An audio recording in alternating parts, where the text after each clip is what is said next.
예수님 닮으셨습니다. 네. 오늘 예배 자리에 나오신 여러분에게 하나님께서 은혜 주시기를 바라고 예수님을 닮아가는 큰 은혜 가운데 있기를 소망합니다. 사도행전 말씀 계속해서 읽어가고 있는데요. 바울이 에베소에서 사역을 했던 그 사역의 내용을 우리가 사도행전 19장의 내용을 통하여서 함께 살펴보고 있습니다. 바울이 에베소에서 복음을 전한 이 사건은 정말 엄청난 사건이었습니다. 이 바울이 에베소에서 복음을 전하고 사람들을 가르치고 예수님에 대하여서 하나님의 나라에 대해서 증거했던 이 2년여간의 시간을 통하여서 그 당시에 교회의 분위기가 바뀌었어요. 그 당시에 분위기만 바뀐 것이 아니라 이후에 교회가 나아가야 되는 방향과 교회가 세워져 나가는 그러한 모습들이 바뀌어지게 되는 것을 우리는 볼 수가 있고, 이 에베소에서 훈련받고 키워진 다음 세대의 사역자들이 얼마나 놀랍도록 이후에도 사역을 진행하여 나갔는지 우리는 교회의 역사를 통하여서 잘 알 수가 있습니다. 이 에베소는 베이스 캠프가 되었고, 이 에베소는 하나님의 능력이 나타나는, 기적이 나타나는 장소가 되었던 것을 우리는 잘 살펴볼 수가 있었습니다. 엄청난 부흥이 있었죠. 많은 사람들이 몰려왔습니다. 그리고 그 사람들이 예수님을 믿게 되는 그러한 역사가 일어나고 하나님의 나라가 확장되어져 가는 역사가 일어나고 있습니다. 여러분, 이 놀라운 일들 가운데 바울은 다음 자기의 사역지를 향하여서 또 한 걸음을 내딛고 있습니다. 우리가 읽은 이 본문 21절, 22절 우리 한번 21절만 한번 볼까요? 21절 다 같이 읽겠습니다. 시작. 이 일이 있은 후에 바울이 마게도냐와 아가야를 거쳐 예루살렘에 가기로 작정하여 이르되 내가 거기 갔다가 후에 로마도 보아야 하리라 하고. 바울은 이 에베소에서 엄청난 사역을 감당했고 사람들이 바울을 존경했고 변화가 나타나고 아마도 재정적으로나 모든 면에 있어서도 교회에 풍족함과 여유로움이 생겼을 겁니다. 그런데 바울은 갑자기 자기가 이 에베소에 계속 머물고자 하지 않고 지금 떠나려고 하고 있어요. 어디로 떠납니까? 마게도냐. 두 번째 전도 여행에서 전도하면서 세워졌던 그 어려운 교회들을 돌아보려고 합니다. 특별히 아테네, 고린도, 저 위쪽의 마게도냐 지역의 교회들을 살펴보고 예루살렘으로 급히 가야겠다라는 계획을 먼저 세우고 있는 것을 보게 됩니다. 그리고 그 예루살렘에 들른 후에 로마로 자기가 사역지를 정하고, 그가 로마로 가고자 하는 이유는 땅끝까지, 그 당시의 사람들은 유럽의 끝자락에 있는 스페인이 땅끝이라고 여겼죠. 그래서 거기까지 이 로마를 거쳐 나아갈 계획을 세우고 있는 것을 우리는 보게 됩니다. 여러분, 하나님의 능력이 나타나고 성공하는 놀라운 사역의 현장인데 바울은 그곳을 조용히 떠날 계획을 세우고 있습니다. 에베소의 사람들이 기근으로 인하여서 신음하고 어려워한다는 소식을 듣고 바울은 성도들에게 헌금을 모아서 에베소에 전달하고자 하는 계획을 세우죠. 그리고 로마로 땅끝까지 나아가려고 하는 계획을 바울이 세우고 있는 것을 우리는 성경을 통하여서 살펴볼 수가 있습니다. 오늘 예배 자리에 나오신 여러분, 그리스도인은 오늘을 살아가는 사람들입니다. 하나님께서 맡겨주신 사명 안에서 날마다 순종하는 사람입니다. 그래서 그리스도인들은 오늘 성공한 것에, 오늘 실패한 것에 그렇게 연연하지 않는 사람들입니다. 바울이 지금 에베소에서 엄청난 성공을 했고 사람들에게 인기가 있고 영광을 누리는 것 같지만 바울은 그 모든 것 앞에서 겸손하게 다음 사역지를 향하여서 걸어가고 있는 것을 우리는 보게 됩니다. 이것이 그리스도인의 모습인 줄로 압니다. 오늘 이 자리에 나오신 여러분, 저와 여러분들이 믿음의 길을 걸어가면서 과거에, 아니 오늘 내 삶 가운데 하나님이 허락하신 놀라운 축복도 있을 수 있고 성공함도 있을 수 있습니다. 그러나 그것이 우리로 하여금 거기에 머물러 있도록 하지 않는다는 것을 우리는 날마다 기억해야 될 줄로 압니다. 목사로서 여러분들을 섬기는 자리에 있습니다. 여러분, 목사로서 여러분들을 섬기면서 가장 힘든 일이 무엇인가? 선배 목사님들의 이야기를 들어보고 또 설교자들의 이야기를 들어보면서 한 가지 깨닫는 것, 그리고 제가 요즘 느끼고 있는 것은 뭐냐면, 오늘 제가 여러분들에게 설교를 잘 했어요. 오늘 은혜를 끼쳤어요. 그리고 끝이 아니죠. 또 다음 주가 돌아옵니다. 그렇죠? 오늘 은혜 받고 끝나는 것이 아니라 또 우리는 다음 주에 은혜를 함께 나누어야 하는 사명을 가지고 있습니다. 평생에 저와 여러분들은 말씀 앞에 함께 나가야 하고, 여러분들이 말씀 앞에 나아갈 수 있도록 제게 힘을 주시는 한 끝까지 은혜를 끼쳐야 되는 것이 저의 사명인 것 같아요. 그리고 그 전한 말씀 앞에서 부끄럽지 않도록 그렇게 살아가도록 몸부림쳐야 되는 것이, 오늘 하루만 그렇게 하는 것이 아니라 평생을 그렇게 살아가야 된다는 것이 어쩌면 가장 힘든 일 가운데 하나인 것 같아요. 여러분도 마찬가지입니다. 오늘 예배 자리에 나오신 여러분, 한 번 예배 드리고 끝나는 신앙생활이면 얼마나 좋겠습니까? 한 번 신앙생활하면서 순종하고 한 번 하나님의 말씀대로 살아가고 끝나는 신앙생활이라면, 믿음의 삶이라면 얼마나 편하겠습니까? 그러나 한 번 예배 드리고 끝나는 것이 아니라, 한 번 순종하고 끝나는 것이 아니라, 저와 여러분들은 끝까지 믿음의 길을 걸어가야 되는 사명이 있는 줄로 믿으시기를 바랍니다. 바울은 지금 에베소에서 엄청난 사역을 했지만 그 사역을 뒤로 하고 이제 자기에게 맡겨진 다른 길을 향하여서 걸어가게 됩니다. 혹 실패했더라도, 성공뿐만이 아니라 여러분 혹 실패했더라도, 그래서 믿음의 사람들은 실패하든지 성공했든지 거기에 연연하지 않습니다. 지나간 것은 하나님께 맡기고 저와 여러분들은 오늘을 사랑하고 내일을 향하여서 걸어가는 믿음의 사람인 줄로 믿습니다. 바울은 이제 두 번째 전도 여행을 했던 그 지역을 살펴볼 계획을 세우고 예루살렘을 들릴 계획을 세운 이후에 이제 에베소를 떠나려고 하는데, 바울이 떠나지 못하는 상황이 벌어집니다. 바울은 떠날 계획을 먼저 세웠는데, 우리가 고린도전서의 말씀의 후반부를 보게 되면요, 그 떠나지 못하게 되는 상황에 대해서 간략하게 나와 있는데, 고린도전서는 바울이 에베소에서 쓴 편지예요. 에베소에 머물면서 이 고린도 교회 성도들에게 쓴 편지인데, 그 고린도전서의 후반부에 보면 자신이 왜 예루살렘으로 가려고 하는지, 또 어디를 들려야 하는지, 그 들려서 무엇을 할 건지에 대한 내용들이 기록되어져 있는데, 그 고린도전서 16장 9절에 보면 내게 광대하고 유효한 문이 열렸으나 대적한 자가 많음이라, 이런 표현이 나와 있어요. 이게 무슨 말이냐면, 예루살렘을 향하여서 그가 다음 사역지로 출발하려고 하는데 이 에베소에 심상치 않은 기운이 있어요. 에베소에 큰 소동이 일어날 것 같은 느낌을 이 바울은 알았던 것 같아요.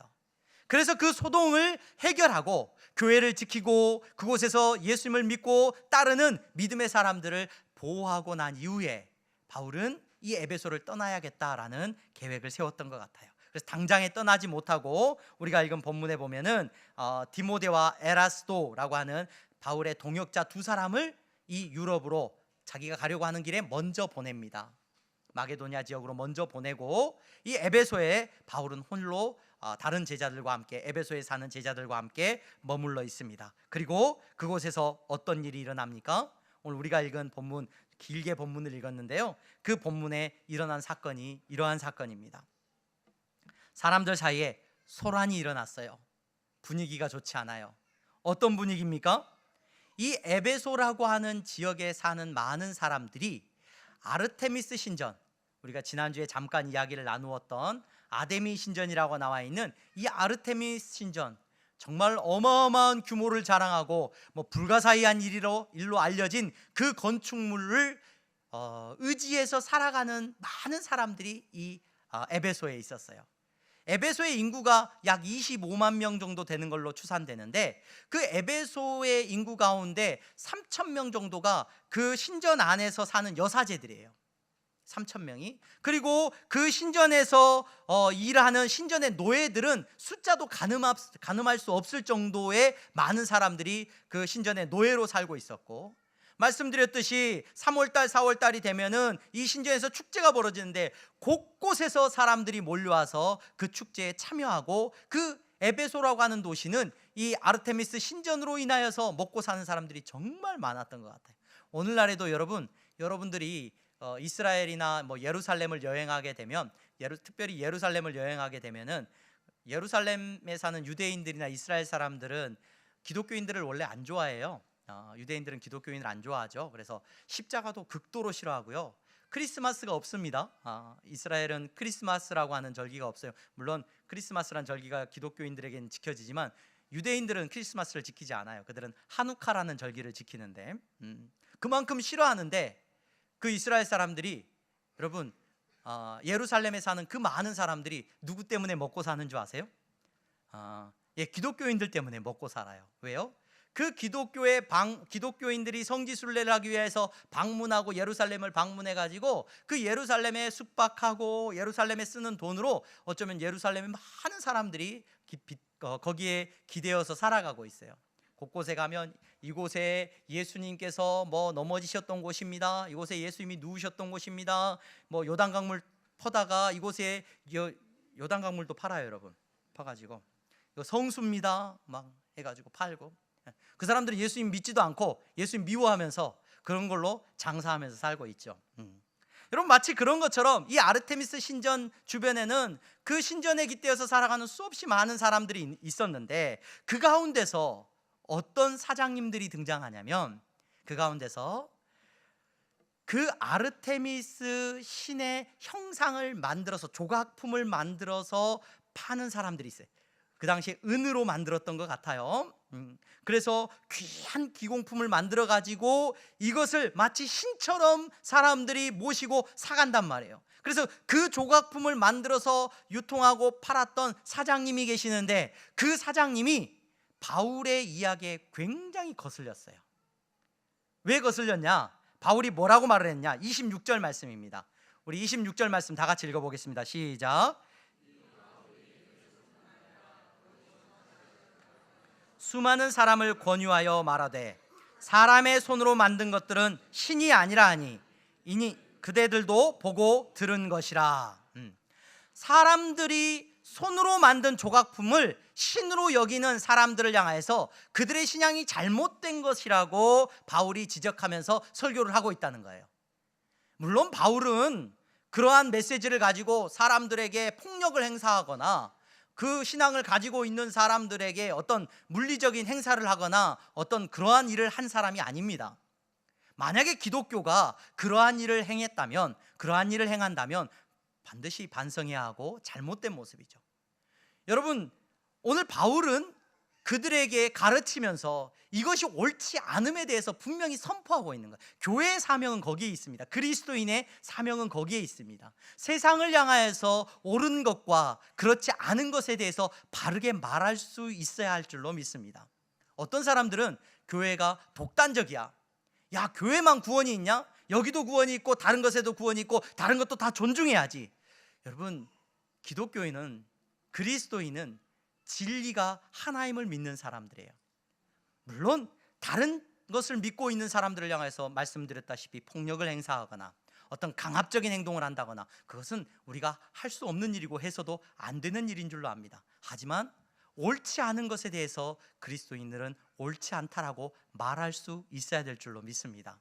그 일로 인하여서 박해가 온다고 할지라도 그리스도인은 담대하게 말할 수 있어야 해요. 예전에 학창시절에 저는 국민학교를 다녔죠. 국민학교를 다녔는데 국민학교를 다니신 분들은 다 알 거예요. 시험을 보고 나면 그때는 매월 시험을 봤던 것 같아요. 매월 시험을 보고 선생님이 채점을 이렇게 시켰는데요. 선생님이 채점하던 그 빨간 색연필 여러분 기억나십니까? 빨간 색연필 이렇게 벗겨서 쓰는 거, 벗겨서 쓰는 거. 그 색연필이 얼마나 무서웠는지 몰라요. 맞은 거는 팍 동그라미를 팍 쳐주신데 틀린 건 어떻게 해요? 다 경험이 있으시군요. 쫙쫙 그렇죠. 요즘은 쫙쫙 그면 안 된대요. 왜 안 된대요? 아이들이 기분 나쁠까 봐, 상처받을까 봐 틀린 거에 쫙쫙 못 긋는데요. 그게 맞는 건지 그래서 맞은 것만 동글뱅이를 치던지 아니면 그렇게 하면 안 된다는 거예요. 여러분, 그리스도인은 오늘 틀린 것에 대해서도 틀렸다라고 말할 수 있는 믿음이 있어야 될 줄로 믿습니다. 여러분, 바울은 그렇게 말을 한 거예요. 그렇게 말을 했어요. 근데 이 말이 이 사장님들에게 거슬린 거죠. 왜 거슬렸어요? 자기들도 여러분 자기들이 만든 신상이 신이 아니라는 건 알았을 거예요. 그런데 자기들이 그 신상을 만들어서 사람들이 그걸 많이 사가야 되는데 그걸 사가는 사람들에게 혹여라도 바울이 이야기하는 메시지가 들려진다면 사람들이 마음이 변해가지고 장사가 안 될까 봐. 그래서 사장님이 직원들을 모으고 그 일로 인하여서 먹고 사는 많은 유통업자들도 부르고 다른 사장님도 다 부른 것 같아요. 다 불러 모아가지고 우리가 이 바울을 그냥 두면 되겠습니까? 바울이란 놈을 이렇게 말을 합니다. 이 바울이란 사람을 그냥 둘 수가 없습니다. 선동했습니다. 사람들에게 이야기를 했습니다. 사람들이 그 사장님의 이야기를 듣고는 어떻게 반응해요? 흥분했어요. 소리를 쳤습니다. 이대로 둘 수 없다. 이대로 둘 수 없다. 시위를 하고 지금 소란이 일어났어요. 그래가지고 바울을 사로잡으려고 했는데 바울을 잡지 못하고 바울과 함께 다니던 가이오와 아리스다고라고 하는 사람을 붙잡아가지고 그 다음번 주자들로 그 사람들을 붙잡아가지고 그 사람들을 끌고 어디로 들어가요? 본문에 보니까 연극장으로 들어갔다라고 돼 있어요. 지난주에 잠깐 언급했듯이 이 에베소에는 약 2만 5천 명이 수용되는 연극하는 그 장소가 있었어요. 그곳에서 사람들은 유흥거리를 찾고 많은 사람들이 모여서 시간을 보냈습니다. 근데 그곳에 이 사장님과 모든 무리들이 이 바울과 함께 다녔던 가이오와 아리스다고를 붙잡아가지고 거기로 끌고 들어가는 거예요. 사람들이 소동이 일어났어요. 소란이 일어났어요. 이게 잠잠히 가라앉지를 않는 겁니다. 결국 그 소동이 이제 누구로 인하여서 가라앉게 됩니까? 우리가 읽은 본문에 보니까 서기장이라고 하는 사람인데, 에베소의 서기장이라고 하는 직책, 이 사람은 그 당시에 에베소를 다스리던 사람 밑에서 행정적인 일과 법률적인 일들을 감당했던 사람으로 알려져 있어요. 이 사람이 나서 가지고 그 사람들에게, 소란을 일으키고 소동을 일으키는 사람들에게 만약에 너희들이 소란을 일으키고 소동을 일으키고 있는데 그 고발하고 너희들이 처리하려고 하는 그 사람들이 법적으로 문제가 없다면 너희들이 책임져야 될 거야. 저 사람들이 물건을 훔쳤거나 법적으로 로마의 법에 따른 어떤 잘못된 일을 한 게 아니라면 너희들이 책임져야 된다는 걸 알아야 돼. 그러면 법적으로 혹 문제가 있다라고 생각을 한다면 너희들이 법정에 고발해. 그렇지 않으면 해산. 이렇게 해가지고 그 소란이 해산되는 걸로 끝이 났어요. 여러분, 사실 오늘 이 본문을요, 이 긴 본문을 제가 묵상하고 사도행전을 설교해 나가면서 여기를 건너뛸까 생각도 했어요.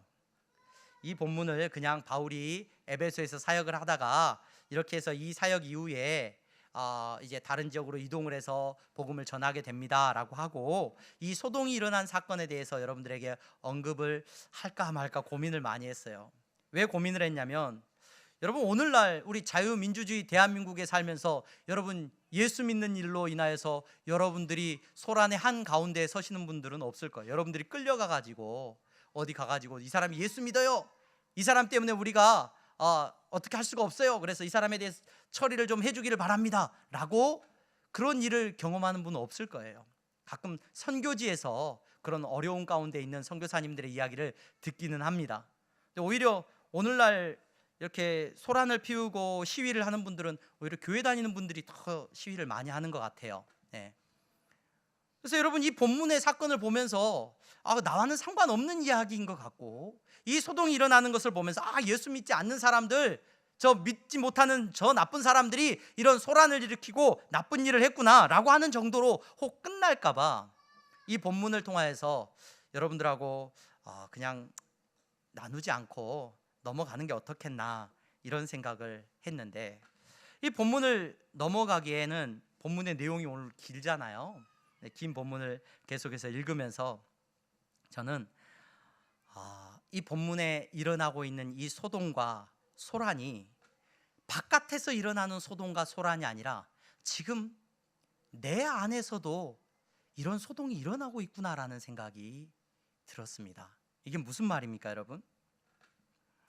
오늘 사람들이 시위를 하고 모여가지고 큰 소리로 외치고 소동을 피우고 이렇게 사람들이 막 싸우기도 하고 막 큰 소리를 치고 있는데, 여러분, 이 소동이 무엇 때문에 일어났느냐, 왜 일어났다라고 말을 하고 있어요? 여러분, 우리가 읽은 본문에 보니까 이 본문에 일어나고 있는 소동은 무엇 때문에 일어난 겁니까? 우리 본문 한번 보실까요? 우리 몇 절 말씀인가요?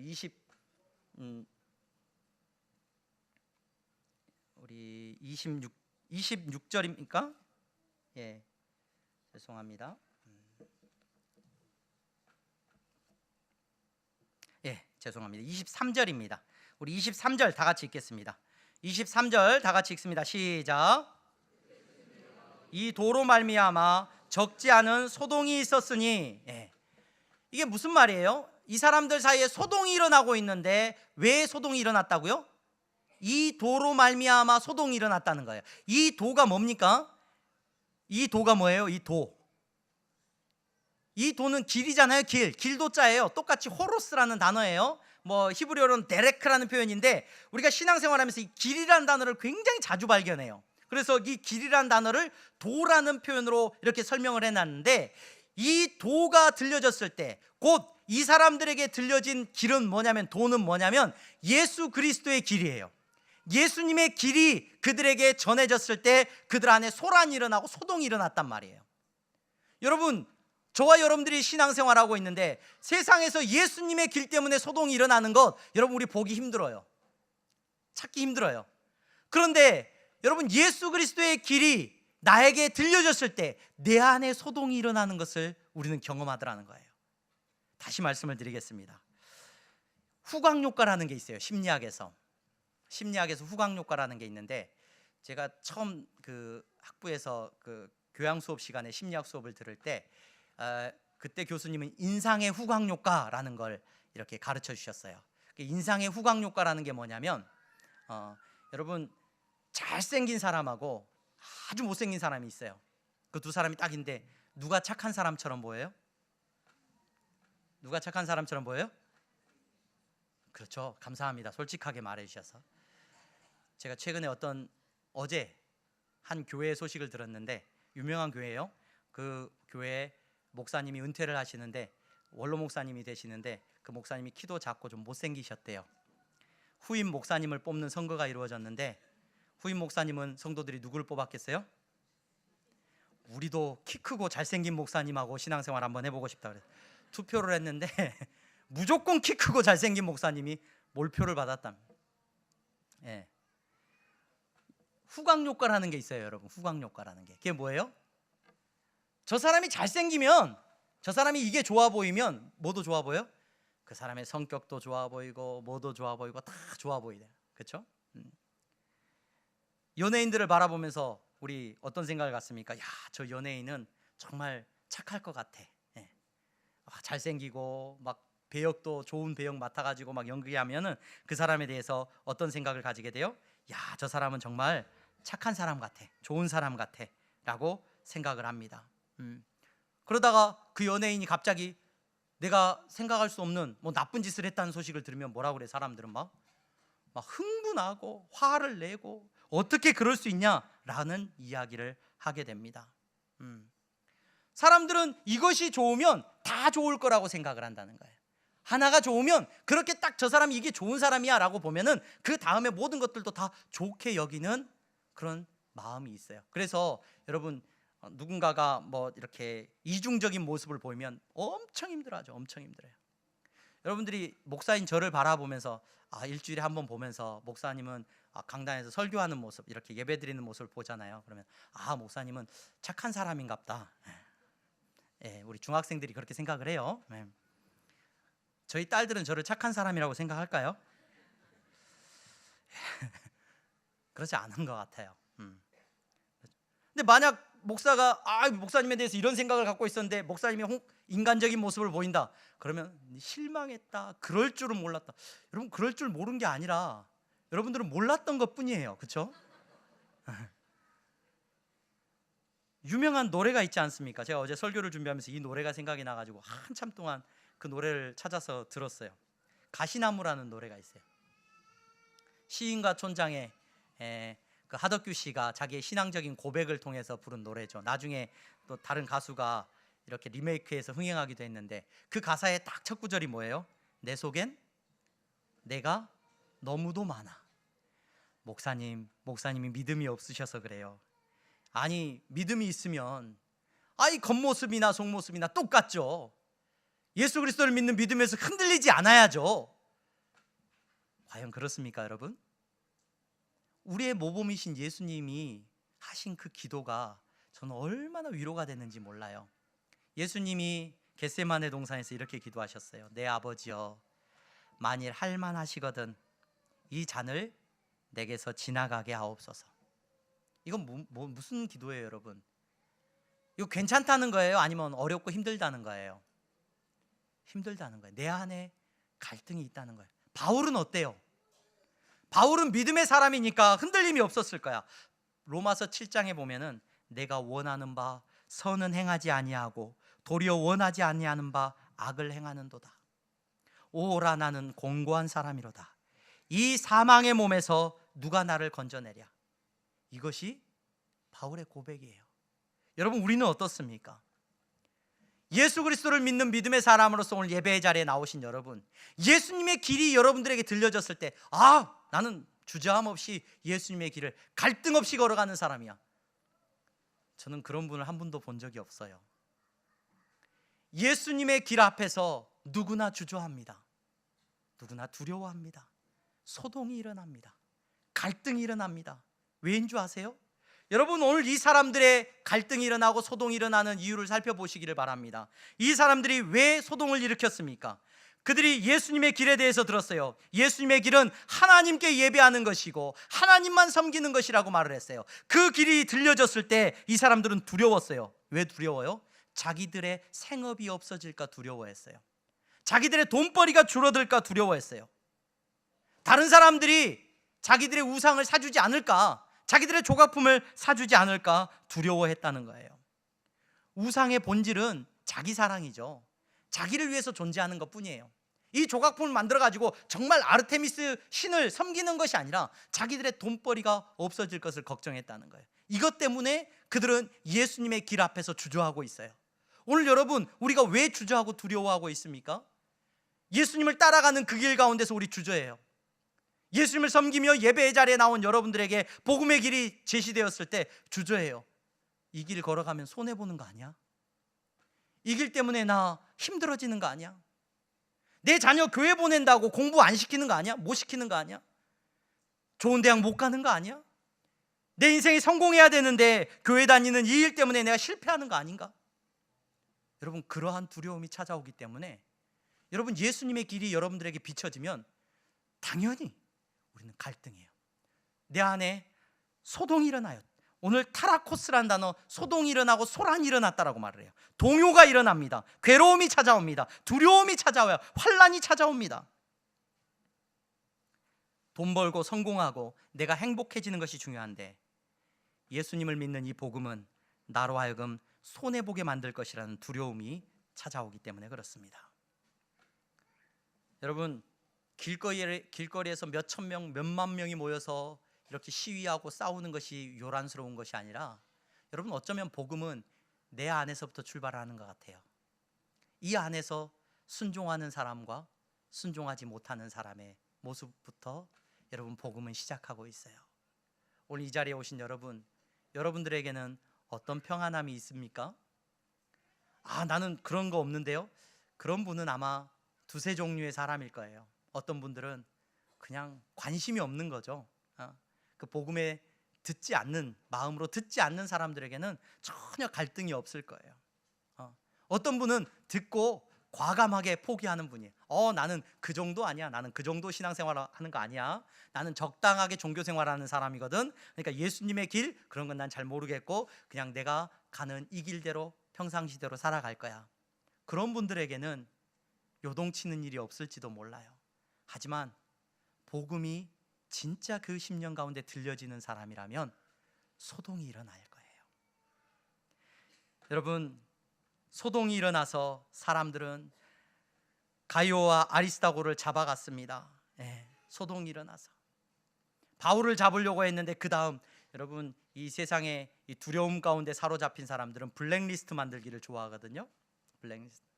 예수 믿는다고 하면서도 이 소동 가운데서, 이 미워함 가운데서 사로잡힌, 불안함 가운데 사로잡힌 사람들은 남의 탓을 하고 블랙리스트 만들기를 좋아해요. 그리스도인들은 블랙리스트 만든 사람들이 아닙니다. 여러분, 기억하세요. 그리스도인들은 여러분, 기도의 제목들을 가지고 있는 사람들이에요. 언젠가 보았던 쉰들러 리스트라고 하는 영화가 있었어요. 쉰들러라고 하는 사람이 독일인으로서 유대인들을 구하기 위해서 명단을 만들었던, 살리기 위해서 만들었던 명단, 쉰들러 리스트라고 하죠. 유명한 영화지 않습니까? 그리스도인들이 블랙리스트 만들어가지고 마음속에 품고 다니는 분들이 계셔요. 내가 행복해지고 내가 높아지기 위해서 내 삶에 방해가 되는 것들을 제거해야 될 것들. 여러분, 그리스도인들은 기도의 제목들을 가지고 있는 사람이고 살려야 될 사명을 가지고 있는 사람들인데 그렇지 못하다는 거예요. 오늘 예배드리는 여러분들 가운데, 여러분들의 심령 가운데 그 소동과 소란이 끝이 나기를 주님의 이름으로 축원합니다. 두려워하지 마십시오, 여러분. 지금 사람들이요, 소리를 치고 막 분노에 휩싸여서 지금 소동을 피우고 있는데, 여러분, 그 사람들의 모습을 성경은 뭐라고 설명하고 있냐면 32절 말씀 한번 보시겠어요? 32절 다 같이 읽어보겠습니다. 다 같이 읽습니다. 시작.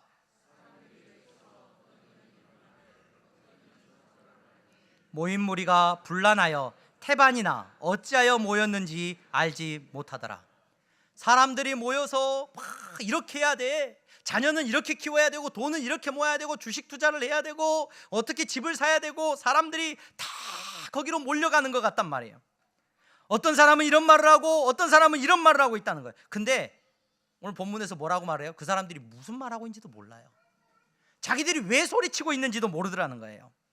내 주변의 사람들이 다 그렇게 사니까 우리도 그 길을 가야 되는 것처럼 여러분 착각하거나 두려워하지 마시기를 바랍니다. 사람들은 왜 사는지도 모릅니다. 왜 그냥 그렇게 가야 되는지도 모릅니다. 제가 좋아하는 책 가운데 꽃들에게 희망을이라는 책이 있어요.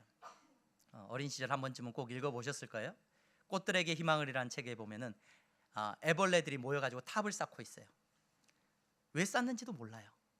다 쉬쉬하고 있어요. 그냥 쌓고 있어요. 그러니까 나도 쌓아야 될 것처럼 생각을 하고 있어요. 언젠가 라디오에서 오래전에 개그맨들이 나와서 막 우스갯소리를 하는 소리를 들은 적이 있어요. 얼마나 웃었는지 몰라요. 어떤 분이 등산을 하다가 갑자기 배가 아파가지고 실례를 해야 되는 거예요. 그래서 바위 옆에 살짝 숨어서 실례를 했어요. 그리고 그냥 오기가 미안해가지고 흙을 덮고 그 위에다 돌멩이를 막 이렇게 덮어놨어요. 몇 주 뒤에 다시 그 산을 등산을 하고 있는데 깜짝 놀란 거예요. 자기가 덮어놓은 그 흙무더기 돌덩이 위에 사람들이 탑을 쌓고 그 앞에서 절을 하고 있대, 기도를. 사람들은 기도를 하고 있는데 무엇에 기도하고 있는지도 모르고, 무엇에 빌고 있는지도 모르고, 무엇을 향해서 쫓아가는지도 몰라요. 예수님께서 우리 가운데 오셔서 말씀해 주십니다. 두려워하지 말라고 말씀하십니다. 내가 곧 길이고 생명이라고 말씀해 주십니다. 오늘 예배의 자리에 오신 여러분, 우리 안에 갈등 앞에서, 우리 안에 소동이 일어났습니까? 그 소동 앞에서 여러분 두려워하지 마시고 예수님이 우리에게 보여주셨던 것처럼, 주님, 제게 이 잔을 그냥 지나가게 해주십시오. 하지만 나의 원대로 마시옵고 아버지의 원대로 하옵소서. 기도하면서 여러분 걸어가시기를 바랍니다. 성령님께서 여러분들의 심령을 두려움이 아니라, 그 소동 가운데서 넘어지는 인생이 아니라 담대함으로 그 소동을 이겨낼 수 있도록 축복해 주실 줄로 믿습니다. 나를 사랑하는 마음 가운데 세상의 모든 사람이 그 길을 걸어가니까 나도 그 길을 걸어가는 것이 맞다라고 생각하십니까? 심리학 이야기를 안 해도 되는데 자꾸 하게 됩니다. 그 수업에 재밌었던 그 교수님이 실험에 대해서 이야기를 해주더라고요. 사람들은 맞고자 하는, 이렇게 틀리지 않고 맞는 것을 선택하고자 하는 마음이 있대요. 그래서 학교에서 실험을 해요. 다른 사람하고 다 짜고 한 사람만 몰라요. 한 사람만, 그 실험하는 사람만. 그리고 문제를 가르쳐줘요. 문제를 내요. 그럼 문제를 내는데 답을 그 사람이 알고 있는 문제를 내요. 그런데 질문을 하는데 다른 사람들이 확신에 차서 다 다른 답을 말해요. 1번, 2번 뭐가 답이에요? 답은 1번이에요. 근데 다른 사람들이 다 2번입니다. 2번입니다. 그러는 거예요. 그러면 이 사람 한 사람만 이제 모르는 거예요. 그 사람은 답이 1번인 걸 알고 있는데도 다른 사람이 2번입니다. 2번입니다. 그러면 슬그머니 몇 번이라 그래요? 2번. 경험해 보셨어요, 여러분? 네. 그게 우리 안에 나도 틀리지 않으려고 하는 마음이 있다는 거예요. 여러분, 세상의 사람들이 다 그렇게 걸어가니까 나도 그렇게 걸어가야 한다고 착각하지 마시기를 바랍니다. 그 길은 생명의 길이 아니라면 우리는 생명의 길을 걸어가야 될 줄로 믿습니다. 예수님을 믿고 따라가는 생명의 길로 들어오신 여러분, 여러분들의 심령 가운데 소동과 두려움이 아니라 평안함이 있기를 주님의 이름으로 축원합니다. 예수님의 길을 걸어가는 사람에게 여러분 풍랑이 일어도 마음 가운데 기쁨과 평안함을 하나님께서 허락하여 주실 줄로 믿습니다. 기도하겠습니다. 거룩하신 하나님, 감사합니다. 사랑하는 성도들, 오늘 예배의 자리에 나왔습니다. 예배하는 저들의 심령 가운데 성령님 말씀하여 주시고, 하나님 주님의 길을 걸어가야 하는 저들의 삶 가운데 때로는 눈물도 나고 때로는 두려움도 있지만 엎드려 도움을 구하는 저들에게 성령님 힘을 더하여 주시기를 원합니다. 저들의 삶을 이끌어 주시고 이 소동과 소요가 아무것도 아닌 것을 깨달아 알게 하시고 이 두려움이 아무것도 아닌 것을 알게 하시고 담대함으로